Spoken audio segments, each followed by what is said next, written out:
उद्धव ठाकरे आणि फडणवीस यांनी एकाच विमानानं प्रवास केला। मुंबई ते नागपूर त्यांनी एकाच विमानामधून प्रवास केला। टेक ऑफ आधी दोन्ही नेत्यांमध्ये दिलखुलास संवाद देखील झालेला आहे। आजी माजी सीएम एकत्र दिसल्यानं राजकीय चर्चांना उधाण आले। उद्धव ठाकरे आणि देवेंद्र फडणवीस यांनी काल एकाच विमानातून प्रवास केलाय। मुंबई ते नागपूर असा प्रवास दोघांनी एकाच विमानामधून केला। टेक ऑफ आधी दोन्ही नेत्यांमध्ये दिलखुलास संवादही झाला। विमानातही हे दोघे बाजूबाजूच्या सीटवरच होते।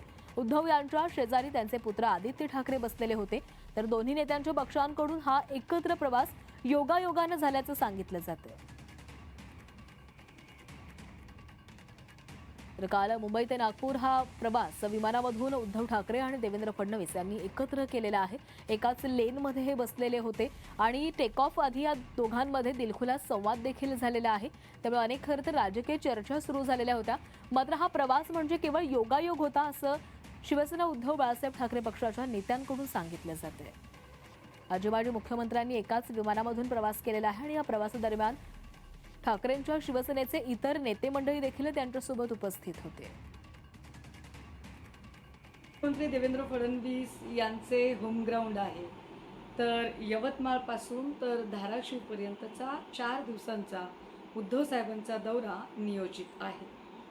एकीकडे पंतप्रधानांपासून सगळे नेते सांगत आहेत की इंधन बचत करा आणि म्हणून खाजगी विमानांनी किंवा स्वतंत्र गाड्यांनी प्रवास करणे टाळा।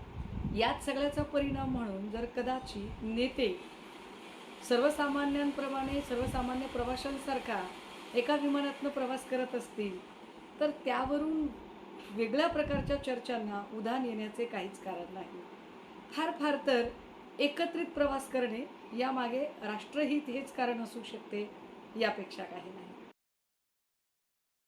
कालचा जे विमानातला प्रसंग आहे तो योगायोग आला। आदरणीय उद्धव साहेबांचा हा दौरा ठरलेला आहे, त्यानुसार त्यांनी त्या इंडिगो विमानात आले ना, खाजगी विमानात आलीच तर गोष्ट वेगळी आहे। त्यांनी त्यांचा शुक्रवार शनिवार विधानसभा नाही, तेही आपल्या मतदारसंघाकडून मुख्यमंत्री त्याच विमानाने आली चर्चा सुरू। विमानात काय चर्चा करणार? त्यामुळे आम्ही इतकी माणुसकी सोडली, तुम्ही समोर आला तर नमस्कार पण करायचा नाही, इतकं सोडले। बाकीच्यांशी सोडून द्या, त्यांचं कधीच आम्ही विचार करत नाही।